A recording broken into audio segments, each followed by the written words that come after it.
Hello mga kasumates, story time! Alam nyo, maraming tao ang akala simple lang ang pananahi. Yung upo ka lang, tapos simpleng apak lang sa makina, sa pedal, and then ayan, may damit ka na. Pero kung mananahi ka, syempre, alam mong hindi ganun kasimple yon. Yes, opo, ako ay mananahi. Araw-araw, kaharap ko ang makina, tahimik lang.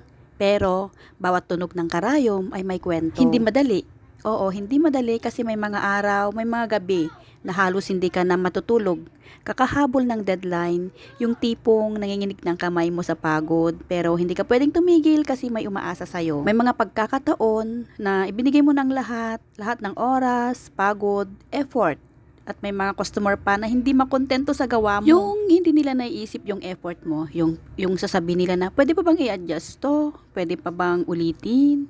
Hala, hindi siya sakto. Yung ganon na kahit okay naman sa kanila, hindi sila masatisfy. Pero kahit gusto mong sumagot, ay pipilitin mo na lang manahimik. Kasi nga trabaho mo to, 'di ba? Pangarap mo 'yan eh. Pangarap mong maging mananahi. Alam nyo, hindi lang tela kasi ang tinatahin namin dito. Kasama diyan ang pasensya, kasama ang diskarte, at higit sa lahat, sakripisyo. May mga araw din na napapatanong kami na sapat na ba to? May patutunguhan ba to? Lalo na kapag nakikita mo na yung iba parang ang bilis-bilis nilang umangat, tapos ako o ikaw nandito rin, nandito pa lang, tahimik lang na nananahi. Pero alam mo ba kung ano yung hindi nakikita ng iba? Yung bawat piraso ng damit na natapos mo, may kasamang puso at pagmamahal. Yung alam mo yung passion mo yung ginagawa mo, kaya love na love mo talaga yung bawat tahi na ginagawa mo ay may kasama talagang pagmamahal yan. Hindi man branded o hindi man sikat yan, pero gawa mo yan. Alam mo sa puso mo na bawat tahi may kwento ng pagsusumikap.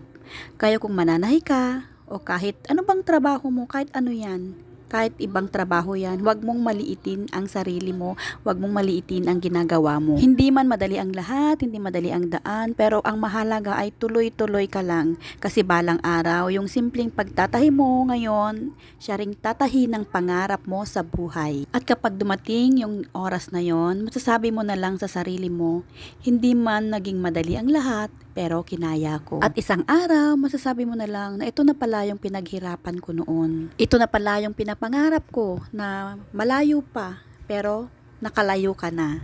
Na alam mong malapit mo nang makamit ang iyong matagal nang pinapangarap. Pero kahit ganun pa man, alam mong madami ka pa ring pagdadaanan at alam kong kayang-kaya mo pa ring tawirin ang lahat. Ang pagiging successful naman ay hindi yan nakukuha ng isang upuan lang. Kahit nga matagal ka na sa larangan na yan, ay hindi mo pa rin masasabing successful ka kasi marami ka pa talagang pagdadaanang unos sa iyong buhay. Kaya naniniwala talaga ako na kapag pinagsumikapan mo ang isang bagay ay makakamit mo ito. Makakamit mo ang tagumpay na matagal mo nang inaasam-asam kahit marami kang pagdaanan na failures, basta maging matatag ka lang.